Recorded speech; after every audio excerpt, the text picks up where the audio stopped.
are in Canada, 2,500 miles into our 25,000-mile journey, and we have some big plans for the next 24 hours. Mr. Peter Van Stralen has forgotten his driver's license sitting on his desk at the cabin, and we need to get it. So he has fired up the fan boat to get us to his family's remote off-grid island.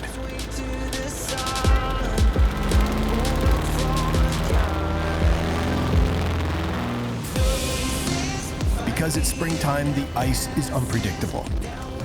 The fan boat is the perfect tool, and without it, access to their island would be impossible.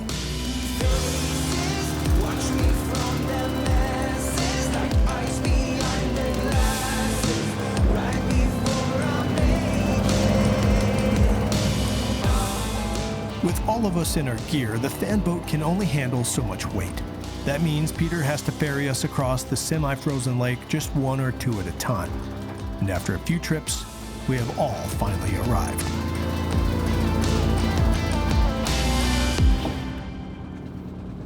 They're here. It's also Peter's birthday. Perhaps all this was part of his plan to get back home and get some of his mom's cooking that he's been talking a lot about lately.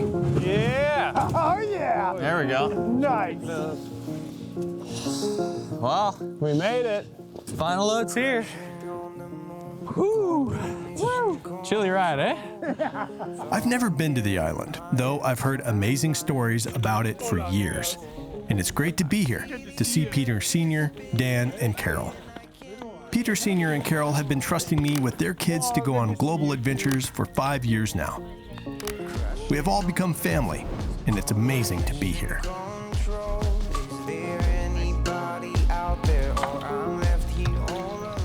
Thank you, Carol. This looks so good. I'm excited. This is probably my favorite meal in the whole world, and it's pretty surreal, honestly, to be here right now, dishing this up. Getting a home-cooked meal from Carol is also about the greatest gift any guy could ask for. This type of food fills you up like no other. And I don't blame Peter for wanting to be home on his birthday. Life is pretty good here. Thank you. Cheers, cheers. And Andy, cheers to Andy's.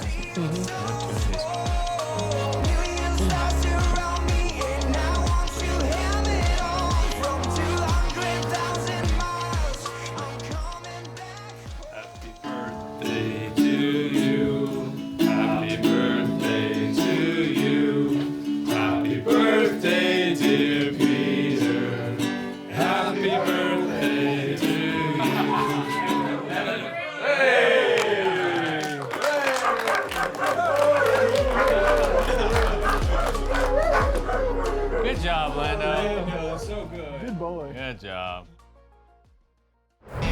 The XOVERLAND Milestones Global Expedition is presented by General Tire and is sponsored by Mobile One. Expedition apparel is provided by Fjall Raven and in association with Overland Journal and Expedition Portal. Join us as we embark on a 25,000-mile journey across the world.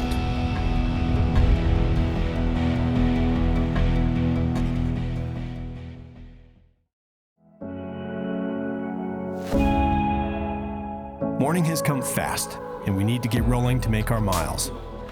Grab your license, man. This time with proper identification.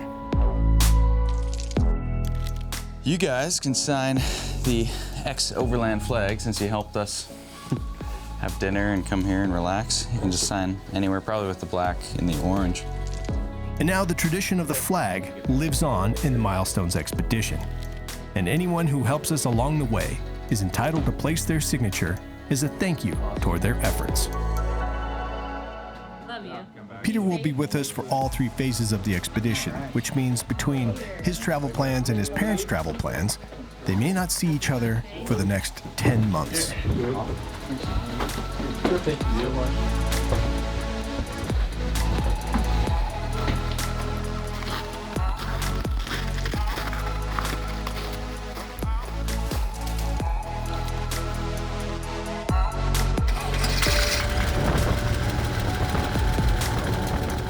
This morning we're getting going early. There is a storm coming in about 3 hours. perfect skies right now, but it's not going to last for long. So we're running the shuttles to get us out back to the trucks, and we're going to head east. The ice ahead isn't perfect. In fact, it has changed a lot since yesterday. Any day now, breakup will occur, and the ice is in its most dangerous state. The rotten ice is also taking its toll on getting us out of here. When we dropped in the water the first time, the nose went under, and then getting up out of it, just like got to the edge, drifted off it.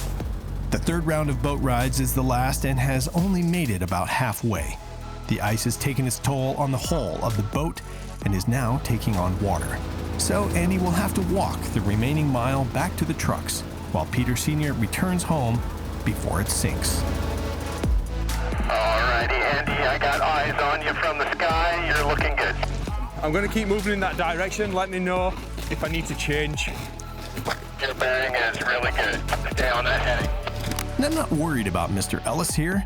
He once walked the 50 miles across the Salar de Uyuni in Bolivia at 12,000 feet, essentially off the couch.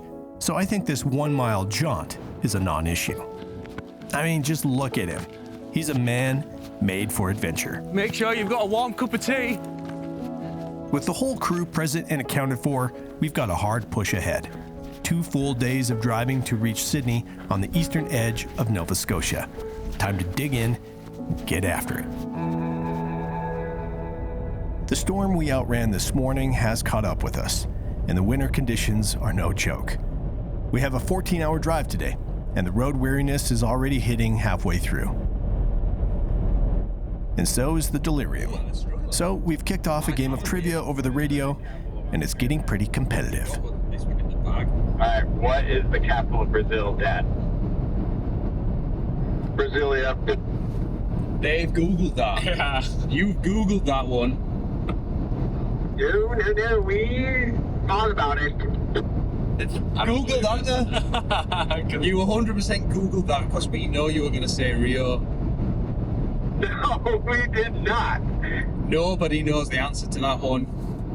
All right, we are here in Sydney, Nova Scotia, and we're about to hop on a ferry to take us to Newfoundland. Newfoundland. Anyway, the next 5 days, I'm so excited about. They're gonna be epic. I've heard so many things about this place, and it's a pretty big one to check off the box because it's so hard to get to. So, here we go, we're boarding.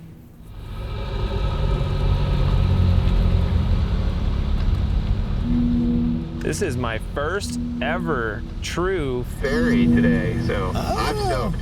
Sweet.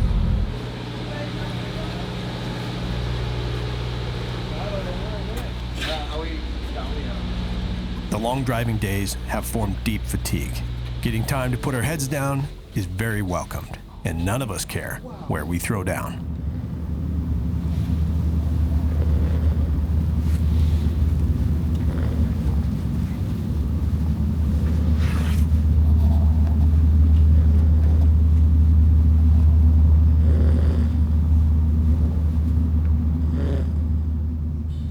So the guys, we've been pushing pretty hard for the last 6 days. I think everybody's pretty smoked. Everybody's gotten up a pretty good nap today. I think that when we settle into camp tonight, everybody's gonna crash again, and it's gonna be super nice to settle into a good, cozy camp. So excited to be wild camping again, as opposed to parking lots on the side of the road. Newfoundland's got some energy about it. I think the team's stoked. I'm stoked, and just want to get off this boat now and start driving around a little bit. So. Here we go. Here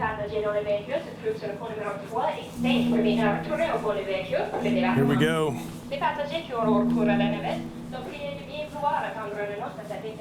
Newfoundland awaits.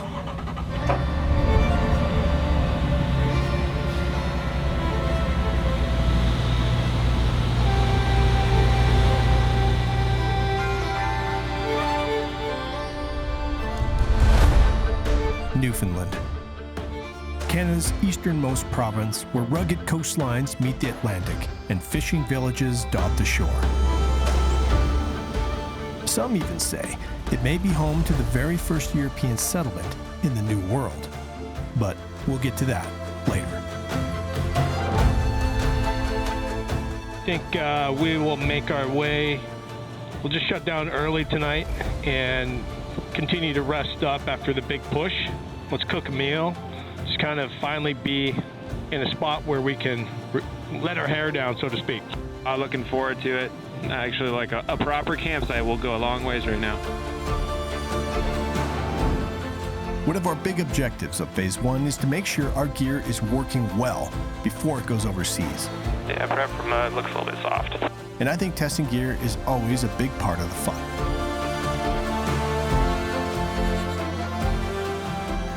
Beauty spot, lads.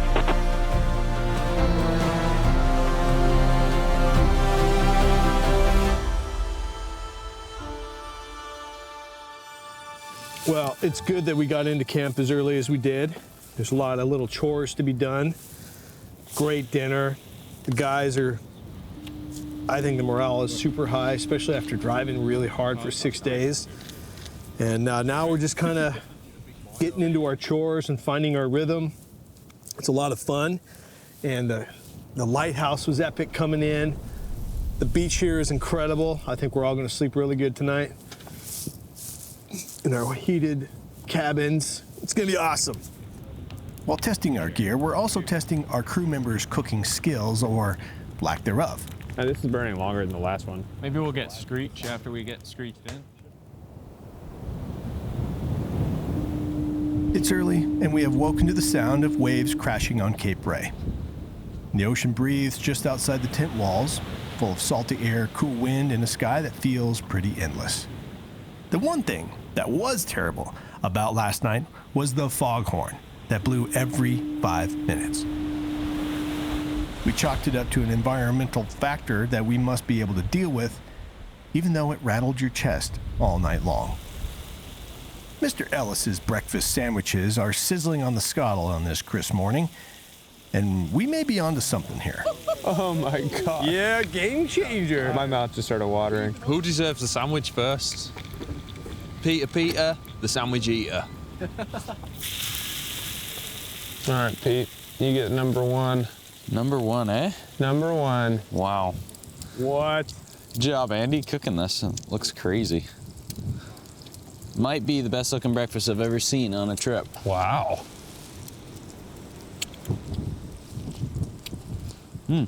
Looks like we found our camp chef. The guys are just loving breakfast right now. I am too. The lighthouse. Look at the waves coming in. This place is really special. And it's special for a few reasons. One, I think because we've put in such a big push to get here, both on the business side, months in advance of now, and then the build phase was really pretty intense, one of the most intense ones we've gone through. And then now the big driving push to get out here over 6 days, just to kind of feel like you start the trip, you know, once you get here. And so it's gonna be a great week. How's Newfoundland? It's a really good first impression. Yeah, I've never camped on the ocean, and we got a lighthouse behind us, waves crashing all night, and snow, which is pretty sweet. I'm just excited to get to St. John's and see Gross Mourne and all that it's got to offer, and so far it's been great. Looks like I got a breakfast sandwich waiting for me. This morning we'll pack up, and then I think we need to head towards St. John's. We got to treat this like Iceland, I think. Got to follow the weather. Wherever the weather is good. We're supposed to get 6 inches of snow here tomorrow. Oh, wow. St. John's is looking good, so we burn all the way over there. Hit the east side, see what we can see, and then we got more days. Maybe go up to the north from there and just see what the weather does. To come off a ferry, drive a couple of minutes, and get to a camp spot like this is quite incredible. This is somewhere we'll probably keep in the back of our heads forever. I'll definitely be coming back here in the future, and I'm sure we're all feeling that way. We're gonna get out of here before apparently 6 inches of snow is hitting later today and make our way towards St. John. All right, so that was a great camp. We are now on the move, 3 hours and 2 minutes out, 290 clicks to Grossmore National Park area. So we're gonna go explore some stuff over there and see what we can find out. I think I can honestly say that's the coolest place I've ever camped. I've never been on a beach when there's snow on the beach. I can't think of another time when I've done that either, so getting some firsts today, that's awesome. There are many firsts still to come, like stepping foot here on Grossmore. The mantle is typically 20 miles deep under the surface and can only be seen in other parts of the world in Australia, Cyprus, and Oman. I think one of the coolest things about traveling and seeing things is that when you get around the campfire with somebody else, or you go to a classroom or something, and someone starts talking about something cool in the world, and you can say, oh, I've been there. And this is kind of one of those places. This is one of those places. How cool is it to be able to stand on the Earth's mantle, somewhere that can only be seen in so few places of the world? Someday you'll be able to say, I've been there. The mantle is typically 20 miles deep under the surface.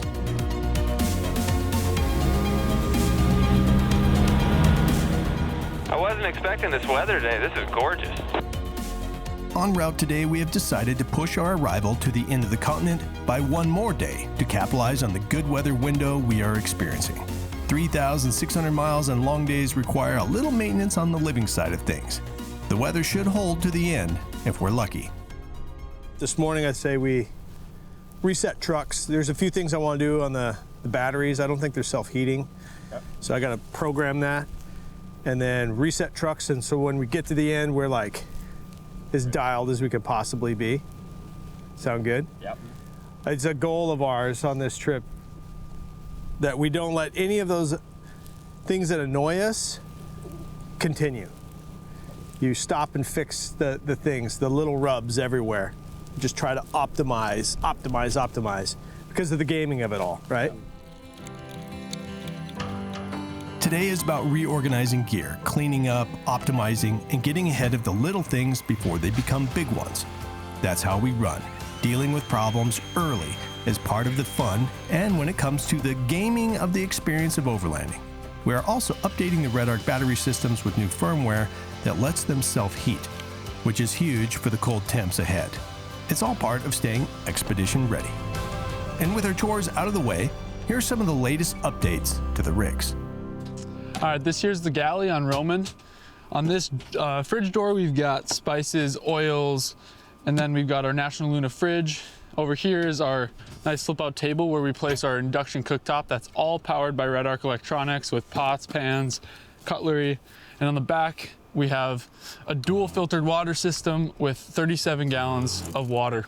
Almost finished updates on these new batteries, but this one, of the 3 batteries that are down here, this is what's charging the galley, the 2 Red Arc inverters, one for cooking and one for production side.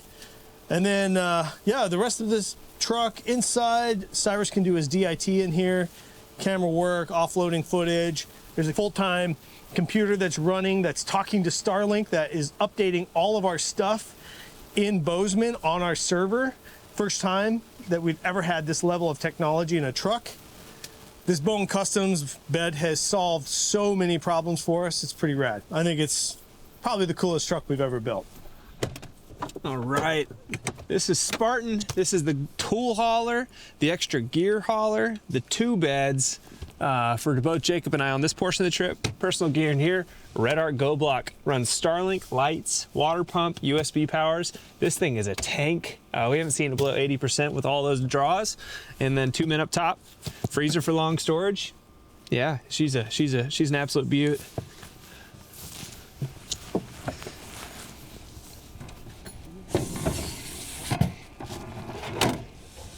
And this one here is Legion. This is a Tacoma Trail Hunter just like this one, but this actually has a 6-foot bed, which increases the space for the livability. This is a really cool truck. This is basically just a small version almost of the Tundra. So 2-3 people can live comfortable in here, because you've got the Alucab family pop top. Right now it's just me and Clay in there, and we've just got plenty of room. We've got a heater as well, so as you can see, it's snowy outside, so it's nice to get in here and do your admin. This also has a water tank, Alicab water tank here, which has a Guzzle H2O water filter, which is nice, so we're not having to worry about that stuff on the road.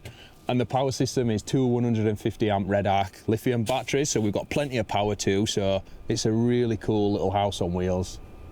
All right, guys, we can pack it up. Yeah? Yeah, yeah. You good to go? Yep. To St. John's! Onward to the end of the earth. But before we reach the end of this side of our big, great continent, there is a stop we need to make. Born and bred, and I'll be one till I die. I'm proud to be an islander, and here's the reason why. I'm free as the wind, and the waves wash the sands. There's no place I would rather be than here in Newfoundland. I'm a Newfoundlander, born and bred, and I'll be one till I die. I'm proud to be an islander, and here's the reason why. I'm free as the wind, and the waves wash the sands. There's no place I would rather be than here in Newfoundland.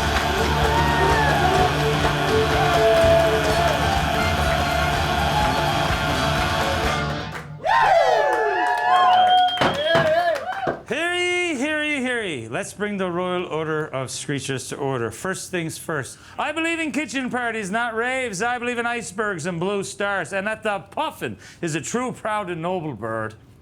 Now a scuff is a dance, and a Newfoundland, a blue star is a beer, and it's pronounced Newfoundland. Not Newfoundland, not Newfoundland. Newfoundland is the oldest settlement in North America, the youngest province in Confederation, and the only rock that you can party on. My name is Skipper Lukey, and I is a Newfoundlander. This evening, your prog is what I call Newfoundland steak. It's actually maple leaf bologna from Toronto, Ontario, Canada. Do not worry about it if you're a vegetarian or a vegan, as there's absolutely no meat in it. Over here we had the Andes. Oh, she's beautiful. In 1497, there was a man by the name of John Cabot. John Cabot sails the Atlantic on his boat, the Matthew, all the way from Bristol, England, to Bonavista Bay, Newfoundland. And when he arrives here, he sees lots of activity in our water. Now, he doesn't know what's going on, but he drops a bucket down to fill it up with water. And when it came up to the top of the boat, it was filled to the rim with codfish. Word get out fast how plentiful the fish were in our waters that they traveled from all over to settle here and to catch the fish and to sell the fish, to trade the fish all around the world as a means of survival. In one place in particular that we traded with was with Jamaica, because in Jamaica they make rum. And we love rum. We loved it so much we would actually get that on that wharf and kiss that fish goodbye, knowing it was coming back to us in the way of rum. So in keeping with that time and honored tradition, I have a little buddy for you all to meet. Yeah. This right here is a real Newfoundland codfish. Yeah. Given the chance, this fish could have grown to the height of 6 feet tall and weighed as much as 250 pounds. This fish will not grow any more than this because it's dead. I need you all to pucker up and give this fish just a little kiss. Do not worry about anybody taking your picture or video doing so. Whatever happens here in St. John's today, once again, will be on Facebook, YouTube, Instagram, Snapchat, Twitter, and TikTok.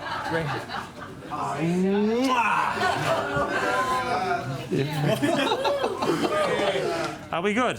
I hope so. Last chance for the romance. Right here. Right here. Right.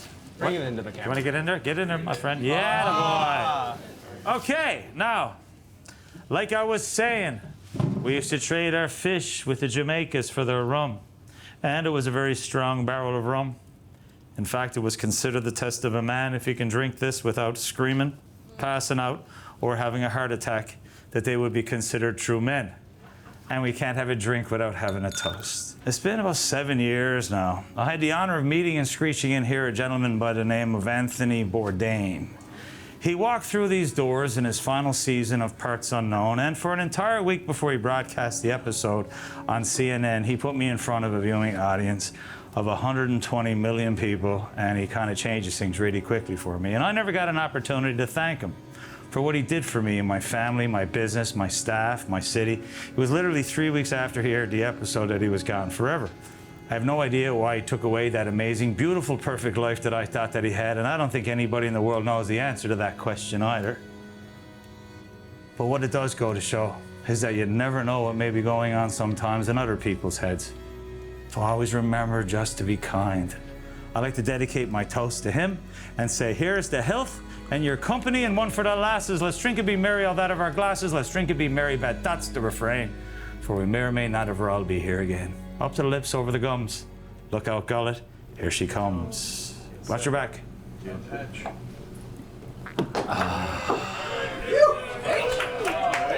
By the power vested in me, I now declare you all honorary Newfoundlanders.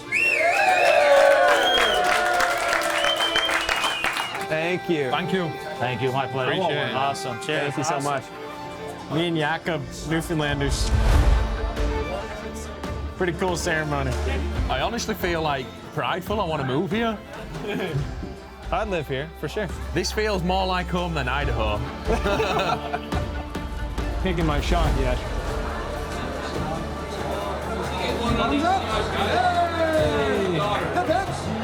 Not bad.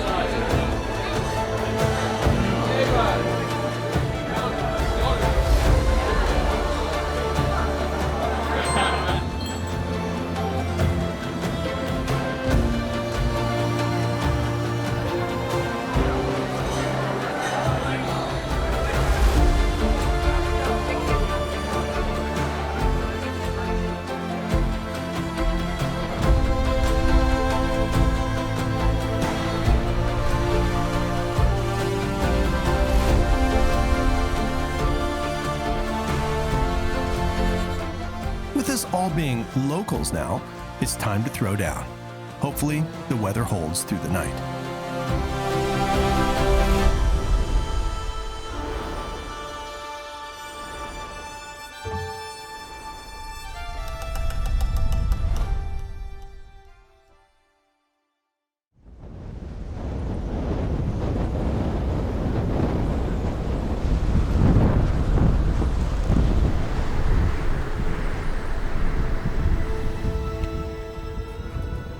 Just brutal night. Andy and I were talking. We're not sure we got more than an hour of sleep, maybe 2 for me. Headphones helped, noise canceling headphones helped. But the truck is just like, even right now, it's just rocking back and forth. Have you seen that side? The whole side of that, the side of the truck is frozen. Oh, is it really? Your eyes. Really? Oh yeah, holy cow! Check this out. No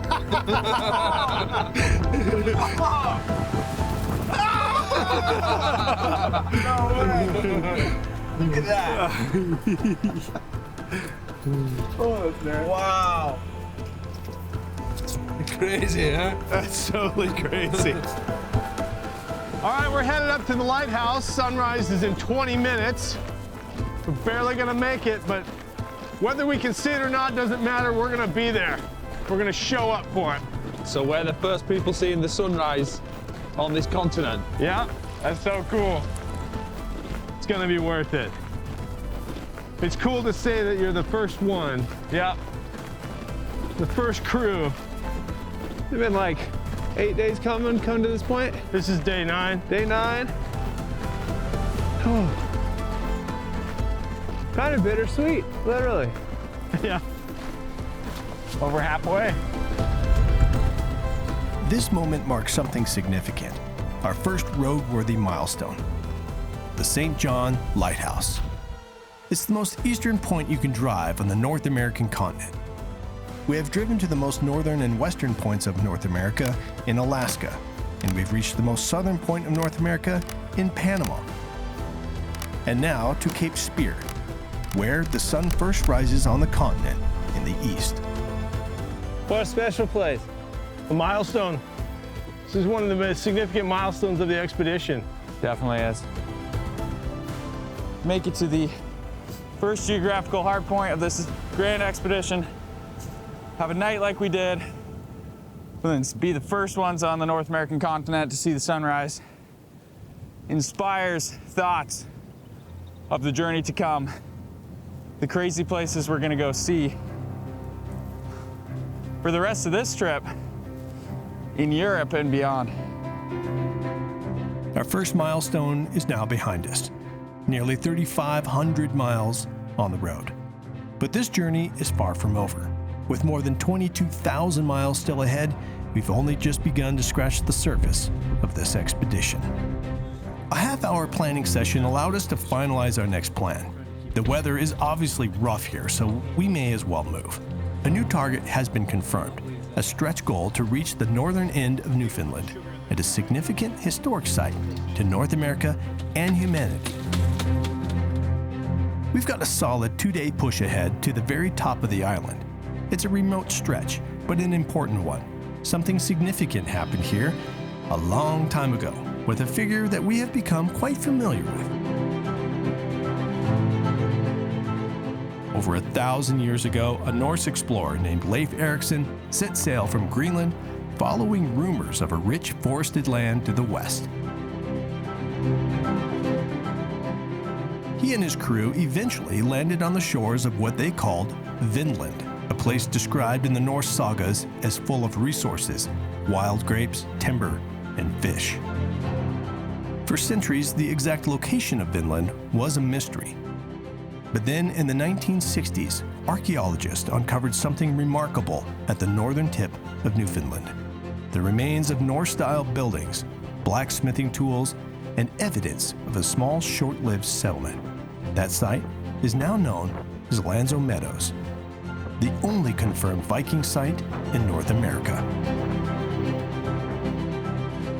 According to the sagas written by the Vikings, the saga of Eric the Red, which was his dad, and the saga of the Greenlanders, he became a Christian in Norway, then was sent to make the Iceland peoples Christian, as well as Greenland, and then he went on to discover Vinland, which is what we now know as North America, and where he first landed was here in Lanzo Meadows. So he became, in 1000, the year 1000, the very first European to ever land on the North American continent and create a settlement of sorts here. That's awesome, and they did it right here. This place holds a deep presence of the spirit of adventure, exploration, and discovery. It's what drove the Vikings across the sea. And in a way, it's what's brought us here too, to walk where they walked. Just beyond the archaeological site stands a sculpture called The Meeting of Two Worlds. It's made up of two distinct pieces positioned to represent the departure point in Europe and the landing here in North America. It's a reminder of that critical point in human expansion when the adventurers and explorers sailing west finally met with those who had walked east thousands of years ago. Two vastly different cultures, European and indigenous, and they met here for the very first time. This sculpture honors the courage, the curiosity, and the complexity of that moment. Well, thanks, Peter. Thanks for pushing to have us come look at this. This was really cool. Glad you liked it. It's crazy seeing it a second time, and winter gave it a whole new look and feeling. Well, I'm going to be dreaming of sagas tonight in camp. We're on our own right now making one, the Milestones saga.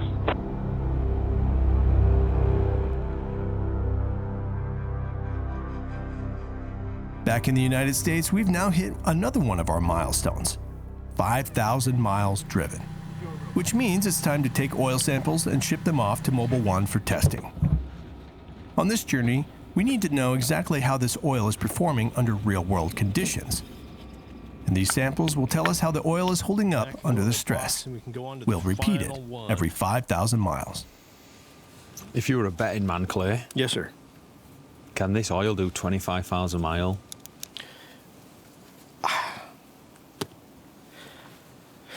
I'll go first. Go first. No. No. How can? No. We've been in minus, 15 Celsius the other day, so the vehicles are idling. We're going to go through the Sahara, where it's going to be dusty environment. It could be 40 plus degrees. Mm-hmm. We're fully loaded all the time, 100% of the time. Towing 100% of the time. Hauling, yeah. I wouldn't even want to do 10,000. Really?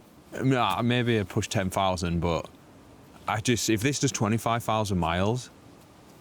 Yeah, this is the harshest test I think you could put a 25,000 mile oil test through.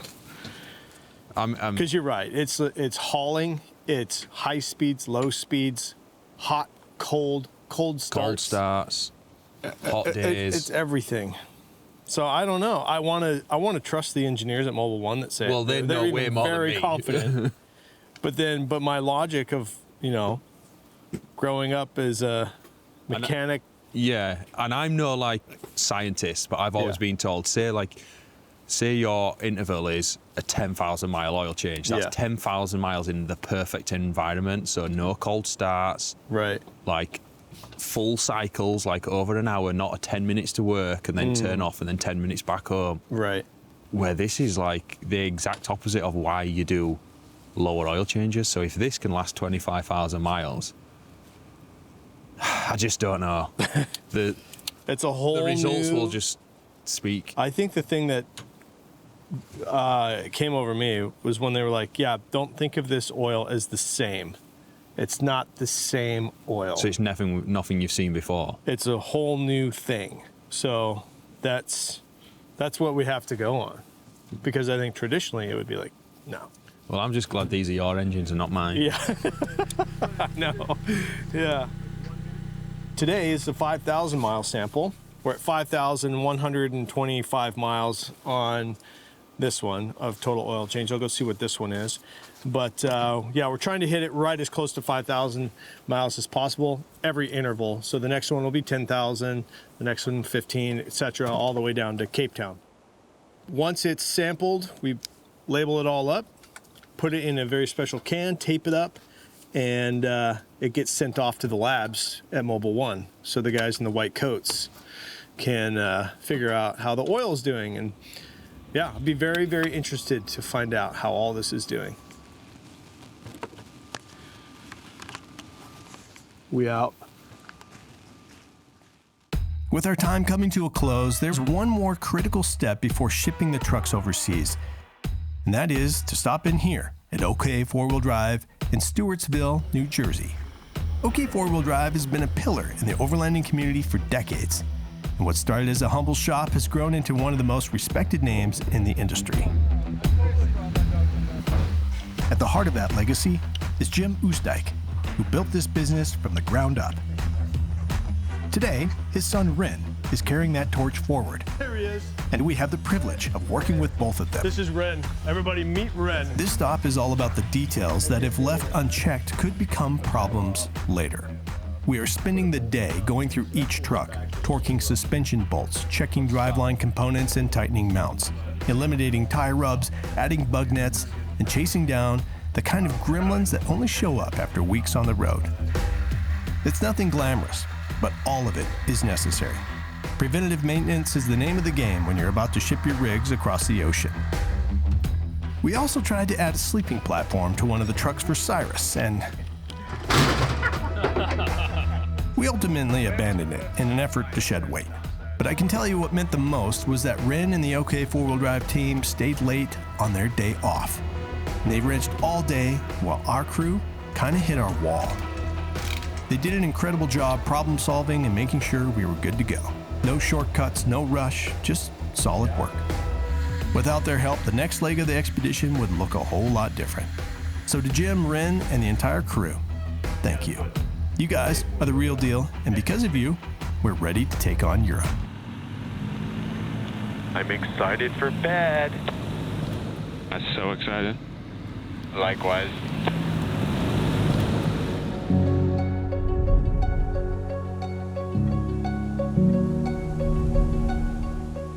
After 16 days on the road, we are pulling into our final camp of Phase 1. The rhythm is familiar now. Tents go up, galleys come out, gear gets sorted, cameras get offloaded. And after 2 weeks, the team moves with this kind of efficiency you only earn from being on the road.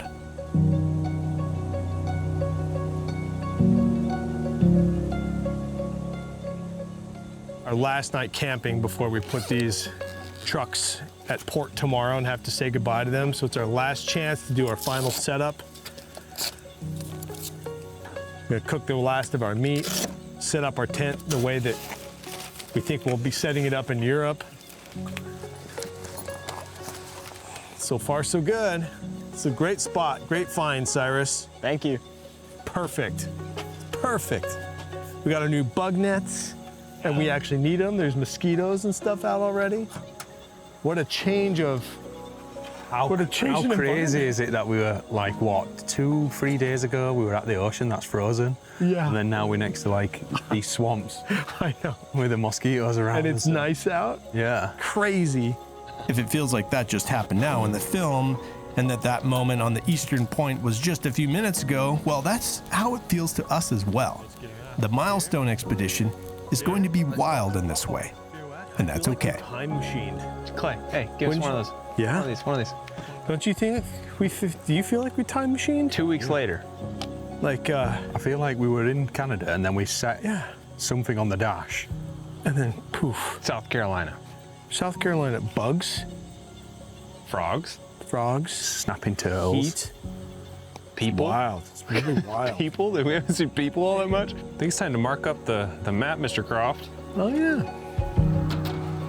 Okay, we got to day 7. Yep. Day So 7. day 8 would have been the very end. Yep, correct.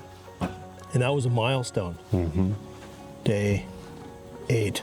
St. John's. And I'm gonna make a M with a circle. Milestone. As Andy and I look back on the miles traveled so far, our focus shifts to what lies ahead.